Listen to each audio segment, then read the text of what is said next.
Good morning students. Continue with the next concept. पुढचा जो concept आहे बेटा तो आहे आपला एलईडी. एलईडीचा फुल फॉर्म काय? Light emitting diode. Light emitting diode जो असतो ना हा बेसिकली तुमचा एक पीएन जंक्शन डायोडच आहे. म्हणून त्याचा सिम्बॉल कसा आहे बेटा? सेम तुमचा पीएन जंक्शन डायोड सारखाच आहे. सिम्बॉल जो आहे तो सेम त्याचा कोणासारखा? PN junction diode. फक्त थोडासा चेंज होतो. इकडे ॲनोड इकडे कॅथोड असतो. ठीक आहे. इथे फक्त आपण एक ॲरोज दाखवतो असे. हे ॲरोचं मिनिंग काय? तर एलईडी लाईट इमिटिंग डायोड. याच्यातून बेटा लाईट बाहेर फेकला जातो. याच्यातून लाईट बाहेर फेकला जातो. लाईट इमिटिंग म्हणजे बाहेर फेकणे. ठीक आहे. लाईट इमिटिंग डायोड, याच्यातून लाईट बाहेर फेकला जातो म्हणून त्याला काय नाव? Light emitting diode. आणि ह्या ॲरो म्हणजे तेच लाईट दाखवलं जातं. ॲरोचं मिनिंग काय बेटा? इथे लाईट बाहेर फेकला गेलेला आहे म्हणून त्याला काय नाव आहे बेटा? Light emitting diode. मग याच्यावरची डेफिनेशन काय सांगता येईल? LED is basically a PN junction diode. LED is basically a PN junction. अख्खा PN junction diode. But it consists of only arrowhead marks. Which indicates that the light is emitted in a outward direction. हे जे arrowhead marks आहेत ते काय सांगतात बेटा? Light जो आहे तो आउटवर्ड डायरेक्शनला बाहेर फेकला गेलेला आहे बेटा. कन्सेप्ट कळाला? पुन्हा एकदा एलईडीचा हा सिम्बॉल झाला. डेफिनेशन काय सांगता येईल? हा बेसिकली पीएन जंक्शन डायोड आहे ज्याच्यामध्ये काय दाखवलेत? ॲरोहेड्स आहेत. त्या ॲरोहेड्स काय सांगतात की लाईट जो आहे तो बाहेर फेकला गेलेला आहे. ठीक आहे. चलो हेडिंग टाका. एलईडी. एलईडी ब्रॅकेटच्या आतमध्ये एल, लाईट इमिटिंग डायोड. ब्रॅकेटच्या आतमध्ये light emitting diode. Video pause करून त्याचा आधी सिम्बॉल काढून घ्या. व्हिडिओ पॉज करून आधी त्याचा सिम्बॉल काढून घ्या. पुढे अपेक्षा करतो झालं असेल. आता definition. LED is basically a PN junction diode. LED is basically a PN junction diode which consists of arrowhead marks in the outward direction. Which represents that the light is emitted in the outward direction. Which represents that the light is emitted in the outward direction. Which represents that the light is emitted in the outward direction. Which represents that the light is emitted in the outward direction. Okay. आता ना बेटा आपल्याला पुढचा एक महत्वाचा concept चालू होतोय तो म्हणजे आहे त्याचं कन्स्ट्रक्शन. एलईडीचं कन्स्ट्रक्शन. आता इकडे तुम्हाला बाजूला एलईडीची फिगर दिसते बेटा. Constructional figure. ही कुठली फिगर आहे? Constructional figure. कन्स्ट्रक्शन फिगरमध्ये सगळ्यात बॉटमस्ट साईडला तुम्हाला सबस्ट्रेट दिसतोय.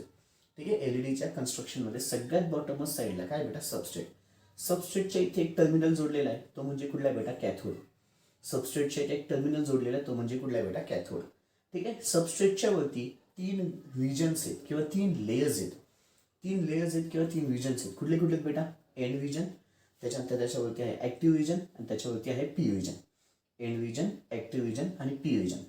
ऍक्टिव्ह रिजन जो आहे ना बेटा तो एन रिजन आणि पी रिजनच्या मध्यभागी आहे. फिगरमध्ये दिसतोय. ऍक्टिव्ह रिजन जो आहे तो एन रिजन आणि पी रिजनच्या मध्यभागी आहे.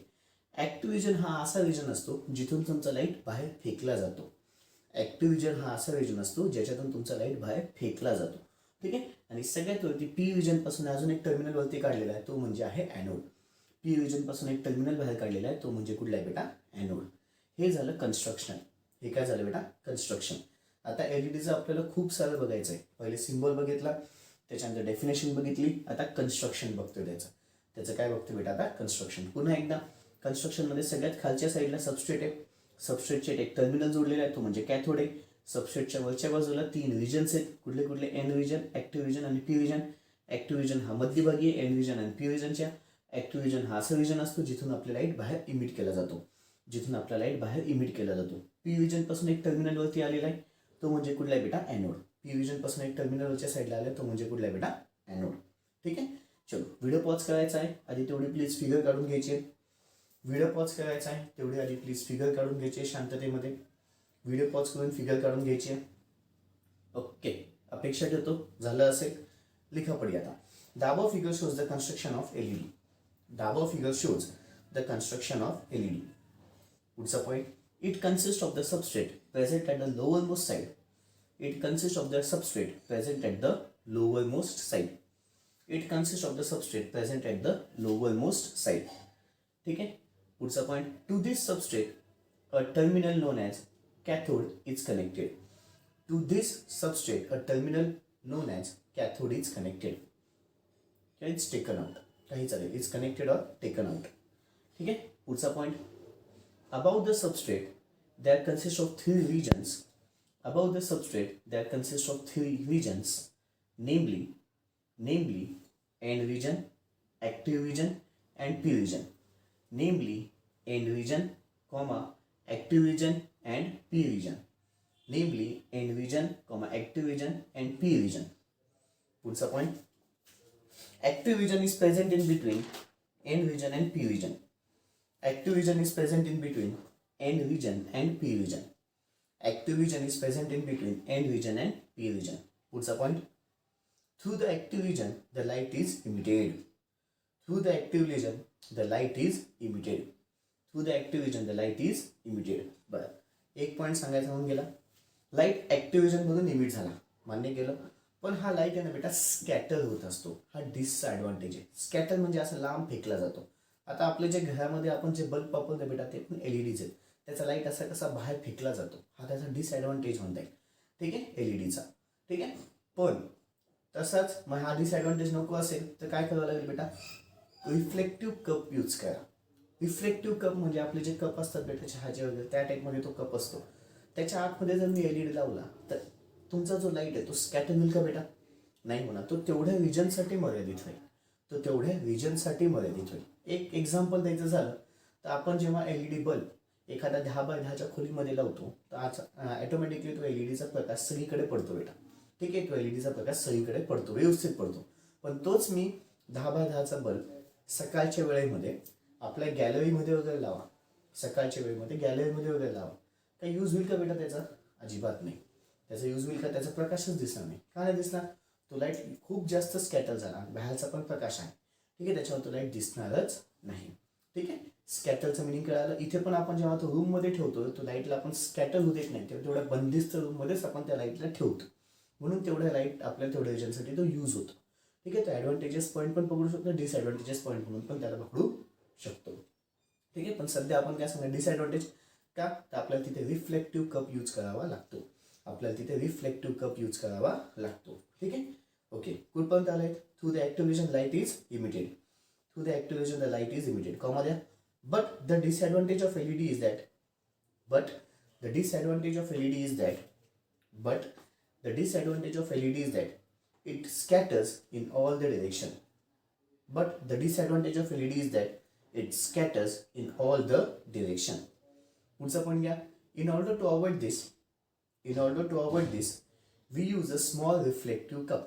In order to avoid this, we use a small reflective cup. In order to avoid this, we use a small reflective cup. झाले. अजून एक पॉईंट राहिला बेटा, पी रिजन पासून एक टर्मिनल काढलेला आहे, तो म्हणजे कुठला बेटा, ॲनोड. तो पॉईंट घेऊन घे. Through the P region a terminal is taken out. Through the P region a terminal is taken out known as anode. Known as anode. Known as anode. Okay, झाले बच्चा, झालं. आता पुन्हा इकडे या. आता ना बेटा आपल्याला त्याचं वर्किंग बघायचं आहे. आता काय बघायचं त्याचं वर्किंग. चौथा कन्सेप्ट आहे वर्किंग. वर्किंग ना बेटा एलईडीचं कसं होतं. सपोज हा माझा एलईडी असेल, ठीक आहे, हा एलईडी झाला. एलईडी जो असतो तो फॉरवर्ड बायसमध्येच काम करतो. एलईडी कुठल्या बायसमध्ये काम होतं बेटा, फॉरवर्ड बायस. फॉरवर्ड बायसमध्ये काम होत असेल तर मला सांगा, हा ॲनोड झाला, हा कॅथोड झाला. ॲनोडच्या इथे कुठला टर्मिनल बेटा, पॉझिटिव्हला पॉझिटिव्ह, निगेटिव्हला निगेटिव्ह, म्हणजे वर्किंग प्रिन्सिपल त्याचा काय झाला बेटा, it operates in the forward bias region. LED operates in the forward bias region. LED operates in the forward bias region. Hence, anode is connected to the positive supply of the battery and cathode is connected to the negative supply of the battery. And cathode is connected to the negative supply of the battery. ठीक आहे. पुन्हा एकदा LED operates in a forward bias. LED operates in the forward bias where anode is connected in the positive supply of the battery and cathode is connected to the negative supply of the battery. कळालं? चलो लिखापडी घ्यायची आहे. Working घ्या. Working मध्ये figure काढून घ्या आधी. वर्किंगमध्ये figure काढून घ्या. वर्किंगमध्ये फिगर काढून घ्या. अपेक्षा ठेवतो झालं असेल. अपेक्षा ठेवतो झालं असेल, लिहून घ्या. LED works in a forward bias condition. LED works in a forward bias condition. LED works in a forward bias condition. Hence, anode is connected to the positive supply of the battery. Hence, anode is connected to the positive supply of the battery, and cathode is connected to the negative supply of the battery. And cathode is connected to the negative supply of the battery. And cathode is connected to the negative supply of the battery. Okay. आता ना बेटा पुढचा concept तुमचा चौथा, तो म्हणजे principal of operation. तो म्हणजे कुठला बेटा? Principle of operation. Principle of operation. याचं प्रिन्सिपल ऑफ ऑपरेशन काय आहे काय नाही ते बघू. आता तुम्हाला इथे प्रिन्सिपल ऑफ ऑपरेशनची फिगर दिसत असेल. याच्यामध्ये ना बेटा बेसिकली तुमच्या दोन बँड्स आहेत. एक असते तुमची कंडक्शन बँड, लक्षात घ्या, इकडे पण काढतोय तिथे पण दिसतंय. एक असते तुमची कंडक्शन बँड आणि एक असते व्हॅलेन्स बँड. एक कुठली असते बेटा? Valence band. आता ना बेटा केमिस्ट्री ह्या विषयामध्ये आपल्याला हा कन्सेप्ट थोडासा झालेला आहे. दोन बँड्स असतात बेटा, किंवा फिजिक्समध्ये पण आपला हा कन्सेप्ट झालेला आहे, कंडक्शन बँड आणि व्हॅलेन्स बँड. व्हॅलेन्स बँड हा तुमचा लोअर एनर्जी लेवल असतो. ठीक आहे, इथे लिहितो लोअर एनर्जी लेवल. ठीक आहे. आणि कंडक्शन बँड काय असते बेटा? Higher energy level. Conduction band काय असते? Higher energy level. Lower band असते, व्हॅलेन्स बँड असते तुमची लोअर एनर्जी लेवल आणि कंडक्शन बँड असते तुमची हायर एनर्जी लेवल. काय होतं बेटा, सहसा इलेक्ट्रॉन्स आहेत ना, इलेक्ट्रॉन्स, ठीक आहे, इलेक्ट्रॉन्स तुमचे लोअर एनर्जीपासून हायर एनर्जीकडे 100% जात असतात. मॅक्सिमम टाइम्स तुमचे इलेक्ट्रॉन्स लोअर पासून हायरकडे जातात बेटा. जेव्हा ते कॉम्बिनेशनमध्ये रिकॉम्बिनेशनमध्ये भाग घेतात, केमिस्ट्रीमध्ये बघितलंय, ठीक आहे. सपोज CuSचं फुल फॉर्म करायचा आहे किंवा NaCl फॉर्म करायचा आहे, तर एक इलेक्ट्रॉन तो देवाणघेवाण बेटा, donation and gaining of electrons, donating the electrons, हा फंडा सगळ्यांना माहिती आहे. एक इलेक्ट्रॉन तो देतो, ठीक आहे, जो देतो त्याला काय म्हणतात? डोनेट. आणि जो घेतो त्याला काय म्हणतात? Gaining of electron. ठीक आहे. मग जेव्हा तो डोनेट करतो ना बेटा, तेव्हा तो व्हॅलेन्स बँड पासून कंडक्शन बँडकडे जात असतो. लक्षात ठेवा. आधी जेव्हा इलेक्ट्रॉन्स जेव्हा द्यायला जातो तेव्हा तो डायरेक्ट व्हॅलेन्स बँड म्हणजे शेवटची बँड असते, त्या बँडपासून तो बाहेर पडतो. जेव्हा तो बाहेर पडतो तेव्हा तो कंडक्शन बँडमध्ये जातो. म्हणजे पहिले व्हॅलेन्स बँडमध्ये व्हॅलेन्स इलेक्ट्रॉन व्हॅलेन्स बँडमध्ये असतात. जे बोलतोय महत्वाचं आहे, व्हॅलेन्स इलेक्ट्रॉन व्हॅलेन्स बँडमध्ये असतात, ते तुमचे बाहेर पडतात कंडक्शनसाठी, मग ते कंडक्शन बँडमध्ये जातात. पुन्हा एकदा, व्हॅलेन्स इलेक्ट्रॉन म्हणजे शेवटच्या शेलमध्ये इलेक्ट्रॉन्स, ते जेव्हा व्हॅलेन्स इलेक्ट्रॉन असतात तेव्हा ते व्हॅलेन्स बँडमध्ये असतात. ते इलेक्ट्रॉन जेव्हा दुसऱ्यासोबत कॉम्बिनेशनमध्ये जातात तेव्हा ते दुसरीकडे जाताना कंडक्ट होतात, मग ते कंडक्शन बँडमध्ये जातात. म्हणजे व्हॅलेन्स बँडपासून इलेक्ट्रॉन कुठे जातात? कंडक्शन बँडकडे. म्हणजे लोअर एनर्जीपासून हायर एनर्जीकडे. व्हॅलेन्स बँडपासून कंडक्शन बँडकडे गेले, म्हणजेच लोअर एनर्जी लेवलपासून हायर एनर्जी लेवलकडे गेले, म्हणजेच लोअर एनर्जी लेवलपासून हायर एनर्जी लेवलकडे गेले. पण आता आज एक महत्वाचा कन्सेप्ट सांगतोय. पण एलईडी मध्ये उलट घडतं. उलट काय घडतं? तर इथे जो तुमचा इलेक्ट्रॉन असतो ना बेटा, तो इलेक्ट्रॉन इथे जो तुमचा इलेक्ट्रॉन असतो तो इलेक्ट्रॉन वरतून खाली येतो बेटा. वरतून खाली येतो तो तुमचा इलेक्ट्रॉन वरतून कुठे येतो बेटा? खालच्या साईडला येतो. तो तुमचा इलेक्ट्रॉन वरतून कुठे येतो बेटा? खालच्या साईडला येतो. म्हणजेच कंडक्शन बँडमधून व्हॅलेन्स बँडकडे येतो. म्हणजेच कंडक्शन बँडमधून व्हॅलेन्स बँडमध्ये येतो. एलईडी मध्ये, फक्त एलईडी मध्ये असं घडतं. मॅक्सिमम टाइम्स तुमचे इलेक्ट्रॉन्स व्हॅलेन्स बँडपासून कंडक्शन बँडकडे जातात. म्हणजे लोअर एनर्जी पासून हायर एनर्जी लेवलकडे जातात. पण एलईडी मध्ये उलट घडतं. कंडक्शन बँड मधून व्हॅलेन्स बँडकडे येतात. कंडक्शन बँड पासून व्हॅलेन्स बँडकडे, म्हणजे हायर एनर्जी लेवल पासून लोअर एनर्जी लेवलकडे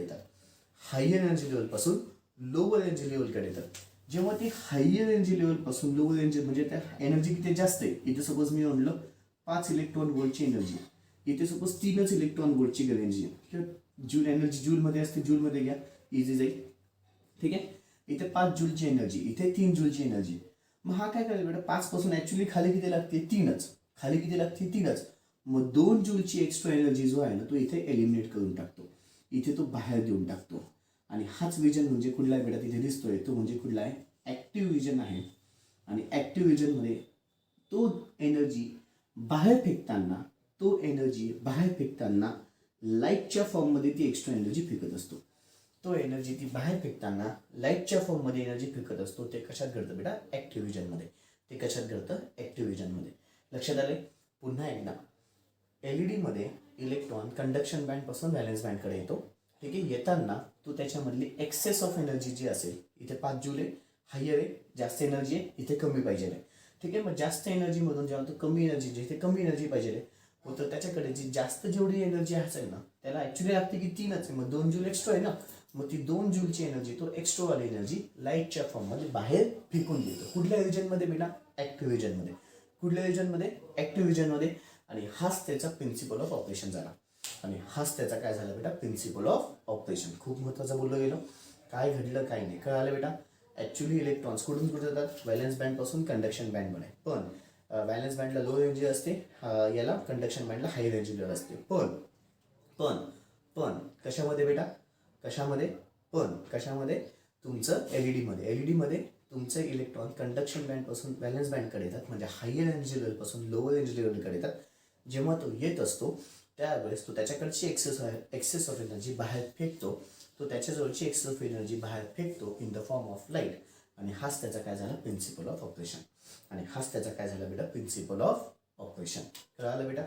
या दोघी फिगर सेम आहेत. फक्त इकडे मी एक्सप्लेनेशन केलं आणि तिकडे तुम्हाला ॲक्च्युअल फिगर दिसते.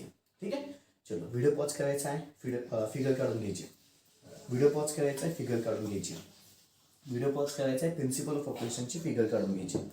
प्रिन्सिपल ऑफ ऑपरेशनची फिगर काढून घ्यायची.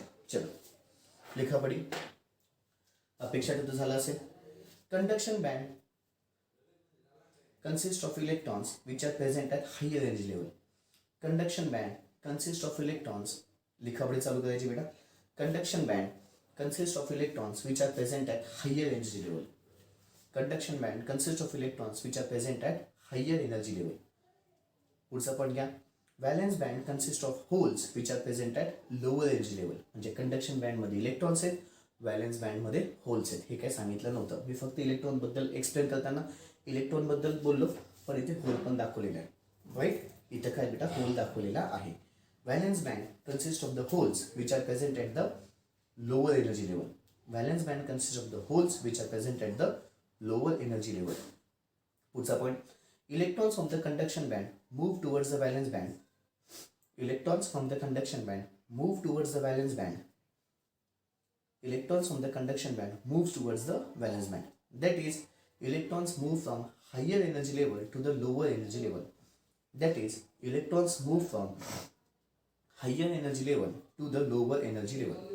That is, electrons move from higher energy level to the lower energy level. What's the point? While moving from higher energy level to the lower energy level, to the lower energy level, excess of EXCESS, excess spelling EXCESS, excess of energy is emitted in the form of light. While moving from higher energy level to the lower energy level, excess of energy is emitted in the form of light. Excess of energy is emitted in the form of light in the active region. ठीक आहे. In the active region. ही जी अख्खी process घडते ना बेटा, म्हणजे इथून इकडे इलेक्ट्रॉन आले आणि त्याने लाईट इमिट केला, या प्रोसेसला एक नाव आहे इलेक्ट्रोलुमिनन्स. इलेक्ट्रोलुमिनन्स LUMINENSC.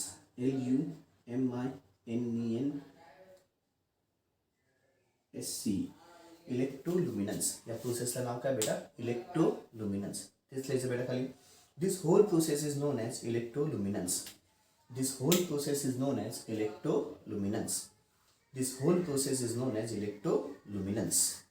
ओके बच्चा लोक. आता हे लिहून घ्यायचं असेल तर प्लीज काढून घ्या कुठतरी बाजूला. काढून घ्या. हे एक्सप्लेनेशन जे केलेलं आहे ते लिहायचं असेल तर लिहा आपल्या जागेमध्ये. आपली जागा म्हणजे वरच्या बाजूला. लिहायचं असेल तर लिहा, नाही तर नका लिहू. ठीक आहे. ओके बच्चा. आता आपलं पुढचा कन्सेप्ट चालू होत आहे तो म्हणजे ॲडव्हान्टेजेस ऑफ एलईडी. कितवा कन्सेप्ट आहे आता? हा 5वा कन्सेप्ट आहे याचा. Advantages of LED. Advantages of LED. Advantages of LED heading टाका. Advantages of LED. आता मी सांगत पण जाईल आणि एक्सप्लेन पण करत जाईल. पहिला advantage, LEDs of small size and width. LED छोटासा असतो बेटा. एलईडी कसा असतो? छोटासा. ठीक आहे. इलेक्ट्रिकलच्या कुठल्या दुकानामध्ये जा एलईडी दाखव म्हणा तो दाखवून देईल बेटा. छोटासा एलईडी असतो. ठीक आहे. लिहून घ्या. LED is of small size and width. LED is of small size and width. बरं, एलईडी आपल्याला अनेक कलर्समध्ये, लाल असतो, येलो असतो, व्हाईट असतो, रेड असतो, अनेक कलरचे एलईडी भेटतात. Second advantage, LEDs are available in different colors. LEDs are available in different colors. LEDs are available in different colors. पुढचा पॉईंट ऐकून घ्या बेटा. एलईडीचं लाईफ बेटा खूप जास्त असतं.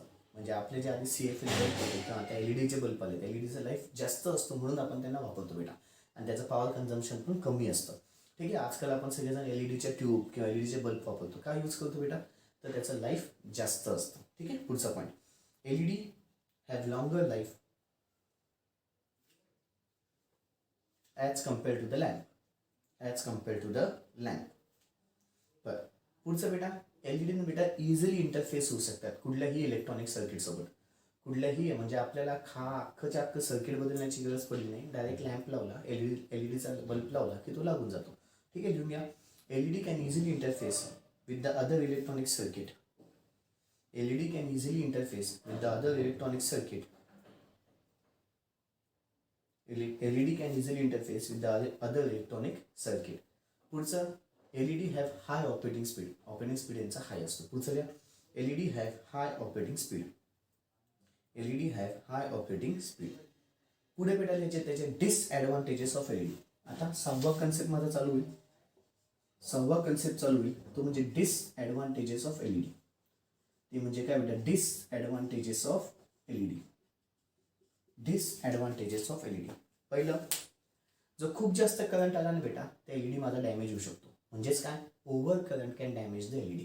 पहिला disadvantage, over current can damage the LED. बरं, पुढचं, they need large power operating. कधी कधी पॉवर खूप जास्त लागते. They need large power operating. पुढे इलेक्ट्रोल्युमिनन्स म्हणजे त्याचा जो प्रकाश असतो एलईडीचा थोडा कमी असतो. Electroluminance efficiency is low. Electroluminance efficiency is low. Electroluminance efficiency is low. Okay, झालंय. पुढचा आता माझा 7वा कन्सेप्ट चालू होईल बेटा. तो म्हणजे काय बेटा? Applications of LED. Applications of LED. एलईडीचं खूप कन्सेप्ट बघितले बेटा आपण आज. ठीक आहे. Applications of LED. पहिला घ्या. They are used in optocouplers. They are used in optocouplers. They are used in optocouplers. Second, they are used in 7-segment display. They म्हणजे कोण बेटा? LED. They are used in 7-segment display. They are used in 7-segment display. पुढचं, they are used as a indicators in various electronic circuits. They are used as a indicators in various electronic circuits. They are used as indicators in various electronic circuits. पुढे, they are used as a light source in optical fiber system. They are used as a light source in optical fiber system. They are used as a light source in optical fiber system. ठीक आहे. पुढे, they are used in infrared remote controls. They are used in infrared remote controls. ॲप्लिकेशनचं बेटा एक्सप्लेनेशनची काही गरज नाही. Okay, आता ह्या चॅप्टरचा माझा एक शेवटचा क्वेश्चन आहे तो म्हणजे comparison. Compare between conventional and LED. Conventional diode and LED. Comparison कोणामध्ये बेटा? Conventional diode and LED. Okay, आता इथे तुम्हाला कंपॅरिझन दिसते बेटा. पॅरामीटर, कन्व्हेन्शनल डायोड आणि एलईडी. ठीक आहे. ओके, पहिला पॉईंट कुठला आहे? दोघांचे सिम्बॉल आहेत. पहिला पॉईंट कुठला आहे बेटा? दोघांचे सिम्बॉल आहेत. आधी कॉलम करून घ्यायचे. 3 कॉलम पॅरामीटर, कन्व्हेन्शनल डायोड आणि एलईडी. कॉलम करा आधी आणि मग आता पहिला घ्या सिम्बॉल. त्याच्यानंतर पुढे आता मटेरियल युज्ड. सिलिकॉन और जर्मेनियम. पहिल्या याच्यात लिहायचं सिलिकॉन और जर्मेनियम. दुसऱ्या याच्यात लिहायचं आहे गॅलिलियम आर्सेनाइड. दुसऱ्या याच्यात लिहायचं बेटा गॅलिलियम आर्सेनाइड. पहिल्या याच्यात सिलिकॉन और जर्मेनियम, दुसऱ्या याच्यात gallium arsenide. Third, capacity to emit the light. Capacity to emit the light. Diode light emit नाही करत, पण एलईडी लाईट इमिट करतो बेटा. ठीक आहे, म्हणून पहा कॅनॉट इमिट द लाईट, बाजूला it can emit the light Wien excited electrically. It can emit the light Wien excited electrically. पुढचं बेटा चौथं, on state voltage drop. On state voltage drop दोघांचे लिहिलेत बेटा. 0.7 वोल्ट फॉर सिलिकॉन डायोड आणि 0.3 volt for germanium diode. बाजूला it ranges in between किती बेटा 1.2 volt to 2 volt. ठीक आहे, दिसतंय बेटा पुढे म्हणून जास्त काही बोलत नाही, तेच कॉपी करायचे, काही वेगळं नाही आहे. पुढचं बेटा पाचवं, रिव्हर्स ब्रेकडाऊन व्होल्टेज, हाय आणि व्हेरी लो. हाय आणि व्हेरी लो. आणि सगळ्यात शेवटचं पण दोघांचे ॲप्लिकेशन्स. सगळ्यात शेवटचं पण दोघांचे काय बेटा ॲप्लिकेशन्स. कळालंय. इथे माझा हा चॅप्टर टोटली संपलेला आहे, सेमी कंडक्टर डायोड. आता शेवटचे 2 चॅप्टर्स बाकी आहेत. त्याच्यापैकी मी आधी BJT घेणार आहे, मग रेक्टिफायर्स अँड फिल्टर्स घेणार आहे. पहिले BJT घेईल आणि मग रेक्टिफायर्स अँड फिल्टर्स घेईल. तुम्हाला सिलेबसमध्ये रेक्टिफायर्स अँड फिल्टर्स पहिले, मग BJT आहे. मी पहिले BJT घेणार आहे, मग तुमचं रेक्टिफायर्स अँड फिल्टर्स घेईल बेटा.